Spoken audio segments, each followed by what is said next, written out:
यहाँ के निजी विद्यालयों पर किसी की नज़र ही नहीं है। हो सकता है मेरा ये आज का वीडियो बहुत सारे लोगों के मन को ठेस पहुँचाए, लेकिन माफ़ करिएगा, ये एक सच्चाई है वर्तमान समय की। ऐसे करोड़ों बच्चों के भविष्य के साथ पिछले 1.5 साल से खिलवाड़ हो रहा है। जो ग्रामीण परिवेश के छोटे छोटे स्कूल हैं, वो बच्चे जिनके पास स्मार्टफोन तो है, लेकिन उन्हें गाइडलाइन देने वाला कोई नहीं है। वो छोटी छोटी स्कूलें जहाँ से ऑनलाइन शिक्षा जारी नहीं की जा सकती। हाँ, वो शिक्षकें जिनकी तनख्वाह मात्र 2,000 से 5,000 के बीच होती है और 10 से 4 वो अपनी पूरी ड्यूटी ईमानदारी से निभाते हैं, मात्र इसलिए कि वो ग्रामीण परिवेश के बच्चों का भविष्य सुनहरा कर सके। मैं सत्ता में बैठे सरकार से कहना चाहूँगी कि आप जो बहुत गर्व के साथ साक्षरता दर का आंकड़ा जारी करते हैं, वो आंकड़ा आज 70% तक इसलिए पहुंच पाया है क्योंकि आपके यहाँ निजी विद्यालयों की उसमें सबसे बड़ी भूमिका है। आपकी सरकारी शिक्षा नीति बिल्कुल काम नहीं कर रही है, ये आप भी जानते हैं। और आपकी सरकारी शिक्षा नीति के, शिक्षा व्यवस्था के जो भी शिक्षक है, उनको जो आप पिछले 1.5 साल से तनख्वाह दे रहे हैं, लेकिन तनिक एक बार उस शिक्षकों के बारे में भी सोचिए जो आपके उस आंकड़े को पहुंचाने में आपकी मदद करते हैं। आपके शिक्षक तो मध्याह्न भोजन सेव और अंडों में ही लिपट के रह जाते हैं और आपकी ऑफिसी कार्यों में ही व्यस्त रह जाते हैं। ब्लॉक से लेकर जिला तक आपकी फाइल हमेशा ढोते रहते हैं।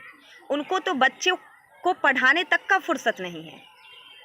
लेकिन ये जो छोटे छोटे स्कूल होते हैं, जिसके माध्यम से ग्रामीण परिवेश के बच्चों का भविष्य सुनहरा किया जाता है, उन पर किसी का ध्यान ही नहीं जाता। ये एक निजी विद्यालय के शिक्षक की बेटी बोल रही है।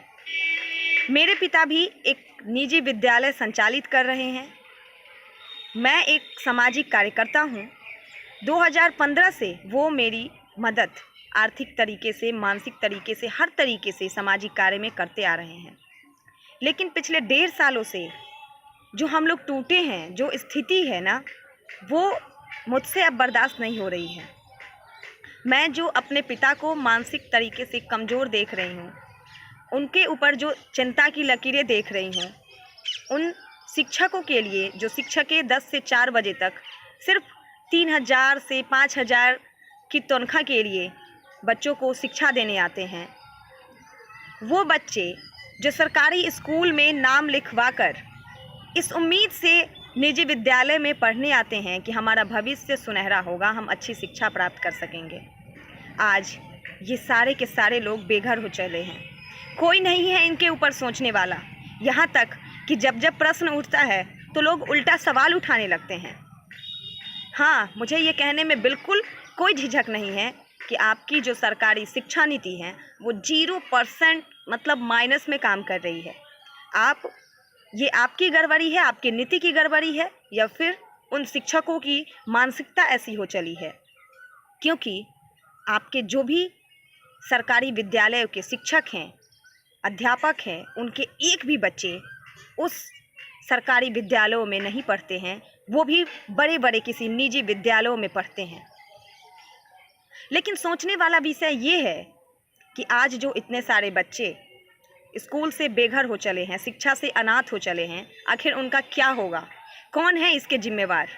मैं मानती हूँ कि कोरोना काल चल रहा था, सिचुएशन ख़राब था, लेकिन हर चीज़ के ऊपर आप समय निर्धारित करते हैं, हर चीज़ के ऊपर आप समय बनाते हैं, तो फिर शिक्षा व्यवस्था के ऊपर क्यों नहीं, बच्चों के भविष्य के ऊपर क्यों नहीं?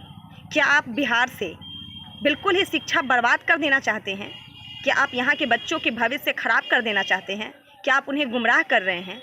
अगर ऐसा ही है तो ये अब नहीं चलने वाला है। इनके ऊपर हम सबको आवाज़ उठाना होगा और निजी विद्यालयों का जो भूमिका है साक्षरता दर बढ़ाने में, उस पर सभी को मिलकर चिंतन करना होगा और ध्यान देना होगा और सहयोग करना होगा आगे आकर, क्योंकि